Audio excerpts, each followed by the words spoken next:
back to my channel. My name is Elizabeth Ann and welcome to today's video. Hi. Okay, I'm picking up where I left off. We're gonna read a book, but right now it is 3:30. I can't describe to you. I feel like people just like don't understand like how long it takes to edit and get stuff in order to be able to post. And I think about everyone talking about like climbing cringe mountain. It really is like you put all this effort into something to hope that like it gets some views. And anyhow, it just like is a lot of work and effort, and I love it and I enjoy it so much, and I hope to continue keep growing. Anywho, I feel like very grateful and happy, and it does feel like so good to get recognition and start to get emails and stuff from book publishers. And yeah, anyways, I'm just so grateful, and I love being a little book talker, bookish girly. Anywho, I am starving. I think I'm going to eat some rice. It's like leftover, a little bit of chicken, and then some carrots. Even though it's not necessarily what I really want, I know it's probably what my body needs. So I'm gonna fix some of that, and then I'm gonna read a little bit and try to go work out by maybe like 5-ish. I feel like that's pretty doable. Anywho, that's basically it. It's gonna be another crazy day. I'm hoping like tomorrow I'll feel good enough to go out, and Monday I'll feel good enough to go do something fun. I've been wanting to go to Kilkenny, so maybe I'll do that. Been wanting to go to Galway for the day. Maybe I'll do that. I don't know. But anyhow, okay, that's where we're at. I'll come back when I'm reading. Hi divas, I've not vlogged in days, I think. I went out and did something fun yesterday and the day before, but I didn't vlog any of it. I have been doing a lot of short form content. I'm just gonna be honest, like I'm a little, Maddie and I were both talking about this, we're just like a little burnt out with YouTube. And I'm just gonna keep creating what I want to create. But anywho, so yesterday was No Release Tuesday. I went to go turn in a bunch of books, and I was gonna try to get this book. Anywho, I'm reading this, you guys. This book's insane. Also, I read This Story Might Save Your Life, or I didn't read it, I listened to it. You guys, that was crazy. I like beyond sucked in. That sucked in isn't even the right word. I was hanging on to every word, and I highly recommend to listen to the audiobook because I've seen a few people say they went back and forth and it was great. But when you're listening to the audiobook versus reading the book, I didn't have the book because it's not out here in Ireland/the UK yet, but you get the behind the scenes podcast. So they insert, I don't know if in the book they insert it, but in the podcast they insert clips from their fictional podcast. And so that was really interesting to hear behind the scenes. So I really, really enjoyed it. I thought it was really good. It did like lack just a little bit in the pacing. Like it felt like it drug a little bit in the like middle towards the end, and then the ending felt like really rushed. Does that make sense? I think so. Anyhow, overall I really enjoyed it. I did not see what was like, I don't know what I thought was gonna happen and be the ending, but I enjoyed it overall. I think I gave it a 4, maybe a 4.25. Not my favorite thriller ever, but it was a really, really good thriller that had me hooked in. Anyhow, now if you guys have not heard about Yesteryear, I think I've mentioned this no less than 300 times, but towards the end of last year, I saw a book editor for Elle, I believe, in the UK, and she was talking about all the books that were going to take the world by storm this year, and this is one of them, and I can totally see why. Essentially, and I'm sorry in advance because there are going to be spoilers, but essentially this is about a trad wife influencer, like think Ballerina Farms. I think that's what it's like sort of based off of. And she wakes up in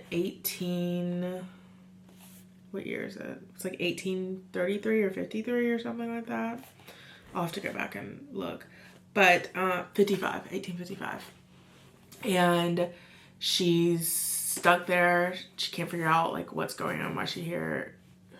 Who are these kids? They look like her kids, and it's her husband.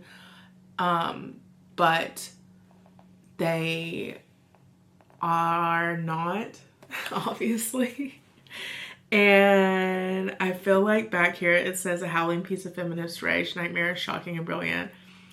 It literally is giving female rage. Like, it's insane. And I've seen a few videos, I haven't seen a lot, but I saw a few videos of people being like, I feel like this is one of those books that we're gonna look back on in like 30 years and serve as reference to a sort of like, not necessarily a great American novel, but like a good timepiece as to like what the trad wife movement and everything. It's really interesting, especially as someone who is very anti-trad wife. I'm not anti-trad wife, like I grew up in the South, so I totally understand people who choose that lifestyle. And anyway,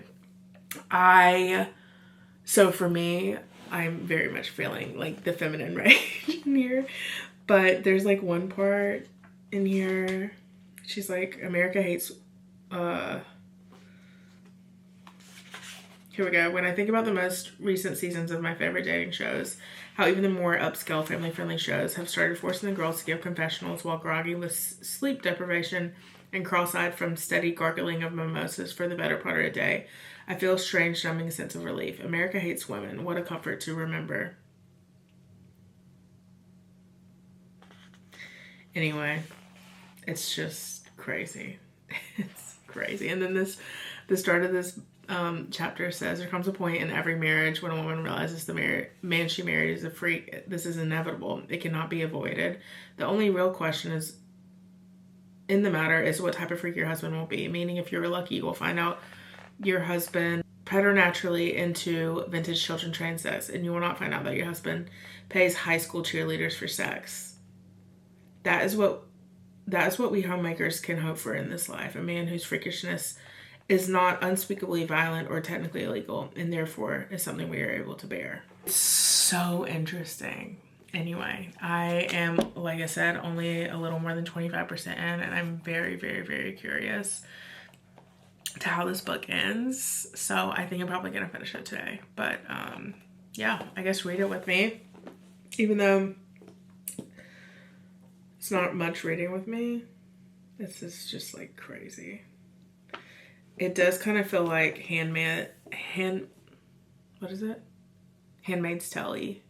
So, anyhow, I'll do, you guys. Okay, we have 100 pages left. I literally, first of all, it just took not really a turn, but like something happened that I was like, oh, okay.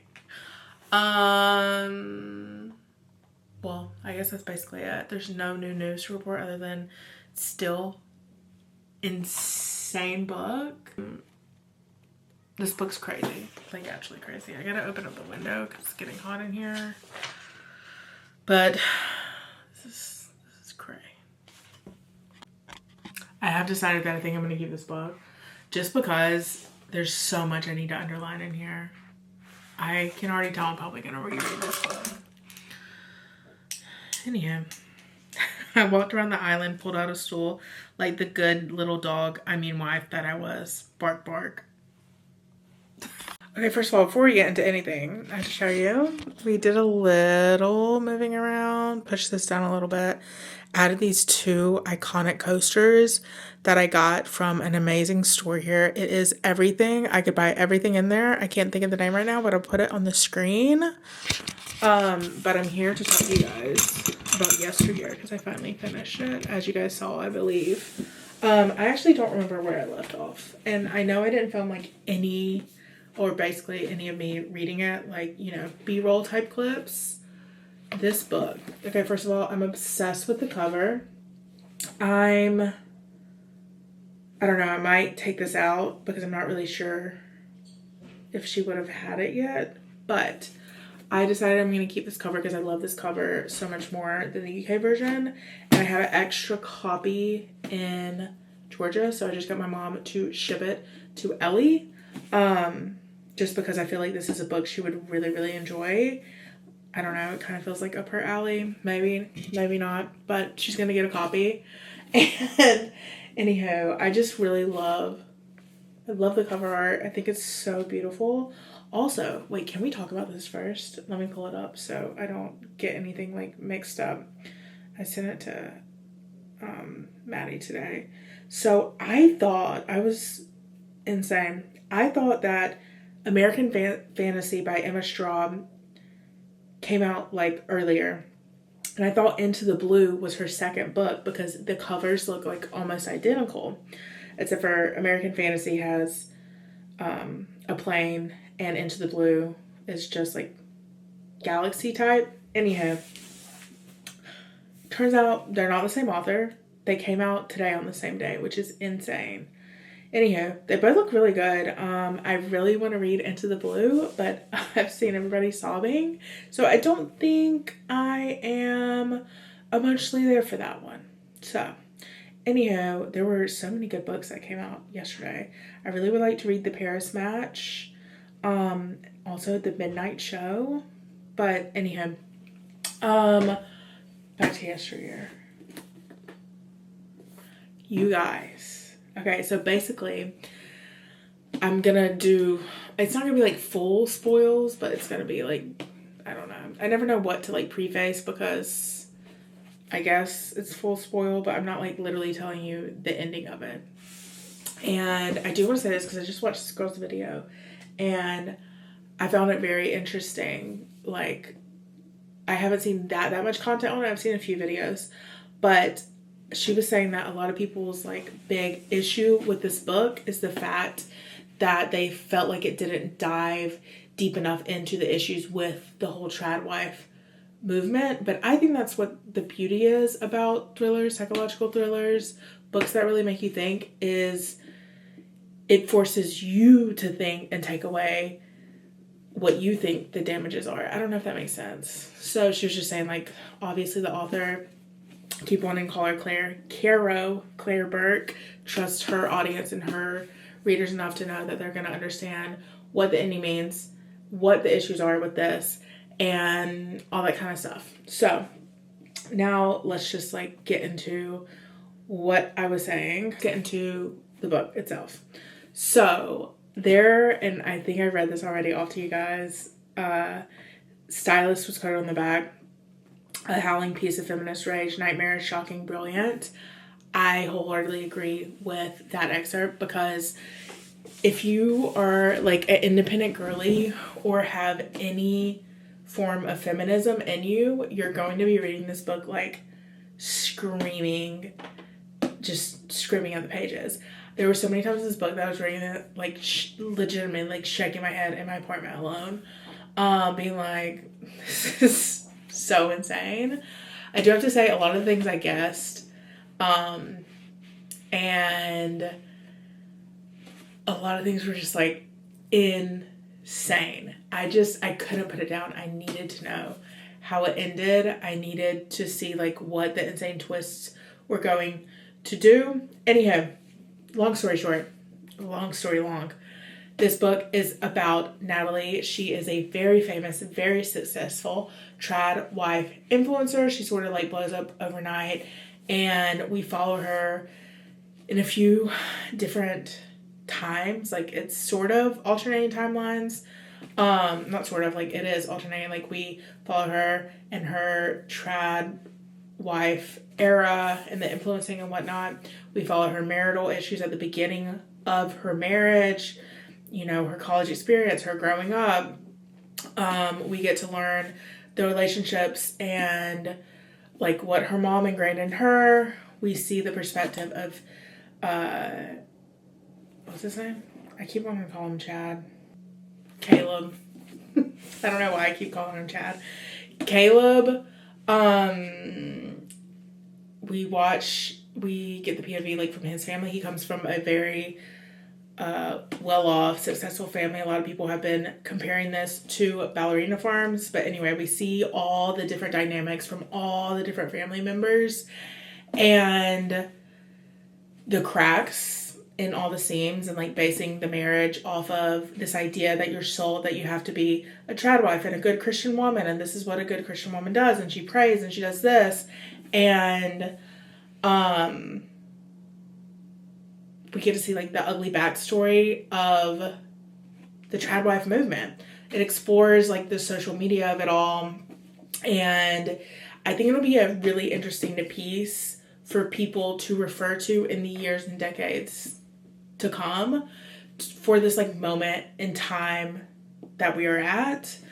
I think it's really interesting because later on in the book, politics sort of comes into play, and once again, I think it's a very interesting exploration of the time we are in right now in politics. It's not like super, super heavy, but it is in there. And I couldn't put it down. Basically, Natalie has this perfect lifestyle, and this series of events happens where everything comes crumbling down. All of a sudden, she goes to sleep and she wakes up in the pioneer times in 1855, I believe is the year. And we follow as she's like, am I on a TV show? Am I getting pranked? How do I get out of here? And she can't seem to figure out. She's like pleading with God. She's praying and she doesn't know what's happening. And everyone in her family is there except for Clementine. So she keeps wondering like what's going on. All of her kids like look similar. Her husband looks like her husband, but she calls him old Caleb. And yeah, it's kind of like a train wreck you can't look away from. And so the ending, I sort of, when I first started reading it, was like, oh, I know what is going to happen. And it was what I thought from the beginning. So my intuition, next level. Anywho, cannot recommend enough. It's really good. My only critiques were there were times where I felt like it feels a little drawn out. Like we probably could have done this in like a little shorter of a book, but I will never complain because it was just such a good story. Okay, that's basically it. All right.